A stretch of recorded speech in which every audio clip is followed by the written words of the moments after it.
পুৰস্কাৰ দিবলৈ কৈছে। ইয়াৰ পিছতে পৌৰপতি মহোদয়ক এখন ফুলাম নমুনা সমৰ্পণ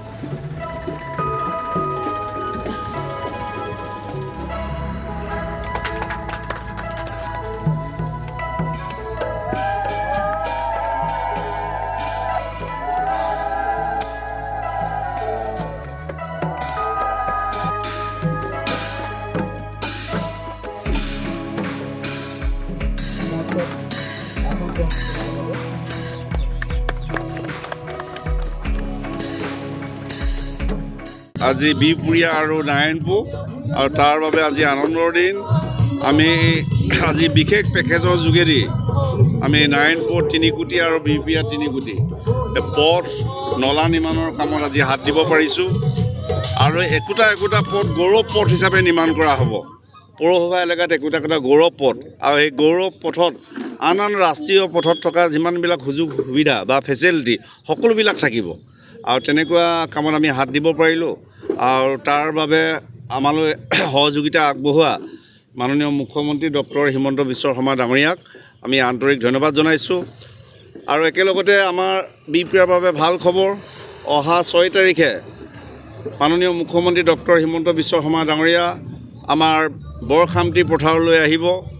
সেইদিনাখন আমাৰ যি 100খন বিচনাযুক্ত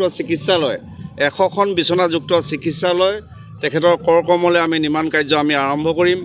আৰু সেই মুহূৰ্ত অংশীদাৰ হ'বৰ বাবে বিহপুৰীয়া সমষ্টিৰ ৰাইজ সকলো সাজু হৈ আছে।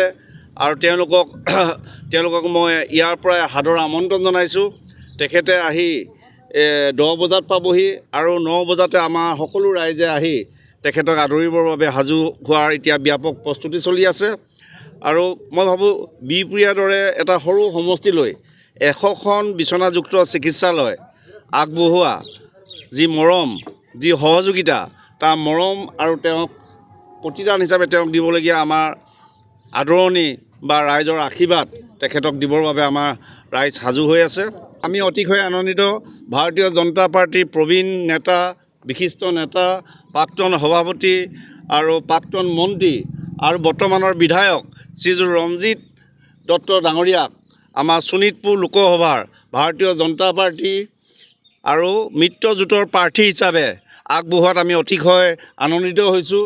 আমি বিহপুৰীয়া সমষ্টিবাসী ৰাইজ হৈ তেখেতলৈ আমি ওলগ যাচিছোঁ, তেখেতলৈ আমি ৰাইজৰ শুভেচ্ছা যাচিছোঁ। আমি আশা কৰিম আৰু আমি প্ৰত্যয় আৰু প্ৰতিশ্ৰুতিয়ে কাম কৰিবৰ কাৰণে ইতিমধ্যে সংকল্পবদ্ধ হৈছোঁ, যাতে শোণিতপুৰ লোকসভা ভিতৰত বিহপুৰীয়াৰ পৰা এটা যাতে নিৰ্ণায়ক আমি ভূমিকা ল'ব পাৰোঁ। তাৰ বাবে মই বিহপুৰীয়াৰ ৰাইজৰ পৰাও আশীৰ্বাদ বিচাৰিছোঁ। আৰু আমি ভাবোঁ যে তেখেতে সকলোকে নবীন প্ৰবীণ সকলোকে লৈ জাতি জনগোষ্ঠীত একত্ৰিত কৰি ভৱিষ্যতৰ দিনত আমি যাতে সংসদত আমাৰ যাতে সাংসদগৰাকী নিৰ্বাচিত হোৱাৰ পৰৱৰ্তীত যাতে ৰাইজৰ মনৰ কথা, জাতি জনগোষ্ঠী বা সামগ্ৰিক যি বিকাশৰ কথা আছে, আমি তেখেতৰ নেতৃত্বত আমি সফল হ'ব পাৰিম, সেই আশা মনত পুহিছোঁ।